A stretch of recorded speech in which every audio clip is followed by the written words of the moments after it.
ನಮಸ್ಕಾರ, welcome back to my channel. ಎಲ್ಲರೂ ಸಂಕ್ರಾಂತಿ ಹಬ್ಬನ ಚೆನ್ನಾಗಿ ಆಚರಿಸ್ತೀರಾ ಅಂತ ಅಂದ್ಕೊಂಡಿದ್ದೀನಿ. ಇಲ್ಲಿ ಹಿಂದಿನ ದಿನ ರಾತ್ರಿನೇ ಡಬ್ಬಕ್ಕೆ ಎಳ್ಳು ಬೆಲ್ಲ ಹಾಕಿ ಕಬ್ಬು ಮತ್ತು ಬಾಳೆಹಣ್ಣು ರೆಡಿ ಮಾಡಿ ಇಟ್ಕೊಂಡಿದ್ವಿ. ಬೆಳಗ್ಗೆ ಎದ್ದು ಎಲ್ಲ ಆದಮೇಲೆ ಸೀದಾ ಅಡುಗೆ ಮನೆಗೆ ಹೋದೆ. ಅಡುಗೆ ಮನೆಯಲ್ಲಾಗಲೇ ಕುಕ್ಕರ್ ಕೂಗ್ತಾಯಿತ್ತು. ಅದ್ರ ಜೊತೆಗೆ ನಾನು ಒಂದು ಕಪ್ ಕಾಫಿ ಮಾಡಿಕೊಂಡು ಬಿಸಿ ಬಿಸಿ ಕಾಫಿನ ಕುಡಿದೆ. ಇಲ್ಲಿ ನಮ್ಮ ಕುಕ್ಕು ಖಾರ ಪೊಂಗಲಿಗೆ ರೆಡಿ ಮಾಡ್ತಾ ಇದ್ದಾರೆ. ಬನ್ನಿ ಏನೇನು ಹಾಕ್ತಾರೆ, ಹೆಂಗೆ ಮಾಡ್ತಾರೆ ಅಂತ ನೋಡ್ಕೊಂಬರೋಣ.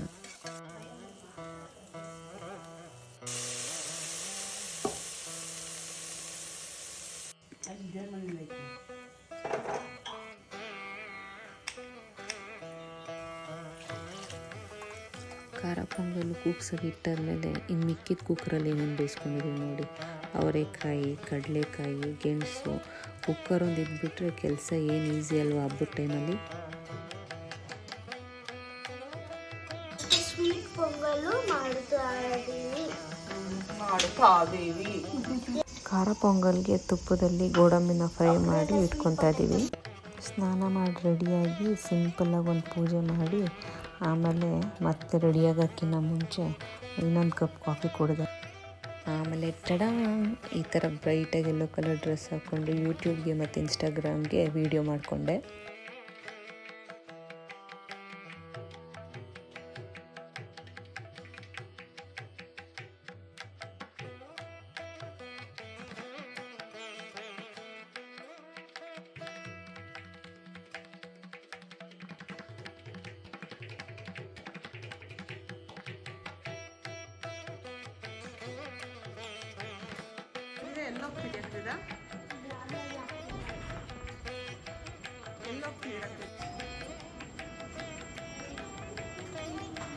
ನಾವೀಗ ಮೊನ್ನೆ ಮನೆಗೆ ಬಂದ್ವಿ. ಅವಳು ಇಲ್ಲಿ ರಂಗೋಲಿ ಎಲ್ಲ ಬಿಡಿಸಿ ರೆಡಿ ಮಾಡಿದ್ದಾಳೆ.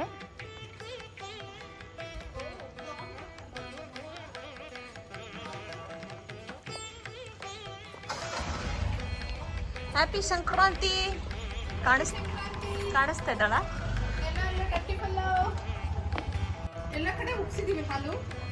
ಎಲ್ಲ ಕಡೆ ಇವರು ಪೊಂಗಲ್ ಮಾಡಿಟ್ಟಿದ್ದಾರೆ. ಎಲ್ಲ ಕಡೆ ಹಾಲು ಉಗ್ಸಿದೀವಿ. ಎಲ್ಲ ಇಲ್ಲಿ ಮತ್ತೆ ಇಲ್ಲಿ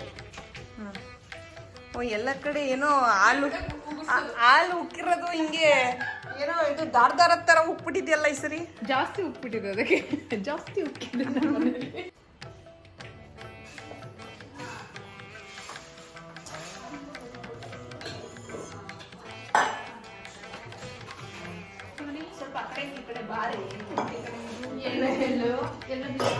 ಎಳ್ಳು ಬೆಲ್ಲ ತಿಂದು ಒಳ್ಳೆ ಮಾತಾಡೋಣ. Take sweet, talk sweet, be sweet. Gauri ದಿದಿಯವರು ನಮಗೆ ದೋಸೆ ಹಾಕ್ಕೊಡ್ತಿದ್ದಾರೆ.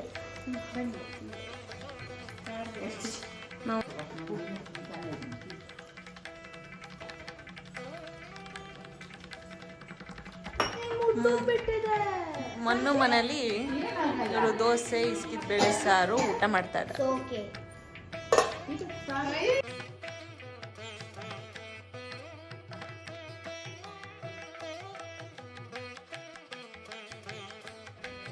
ಇದು ರಿಯಲ್ ಫ್ಲವರ್ಸ್, ನಮ್ಮ ಮನೆಯವ್ರ ತೋಟದ್ದು. ಇವ್ರ ತೋಟದ್ದು ನಮ್ಮ ಕಿರಣ್ ಫಾರ್ಮ್ಸ್ ಅವ್ರದ್ದು. ಇವರೇ ಅದು ಓನರು. ಇಲ್ಲಿಗೆ ನಾನು ಪುಟ್ಟ ವ್ಲಾಗ್ನ ಎಂಡ್ ಮಾಡ್ತಾ ಇದ್ದೀನಿ. ಮತ್ತೆ ನಾನು ನೆಕ್ಸ್ಟ್ ವ್ಲಾಗಲ್ಲಿ ಸಿಗ್ತೀನಿ. ಅಲ್ಲಿವರೆಗೂ ಟೇಕ್ ಕೇರ್, ಬಾಯ್.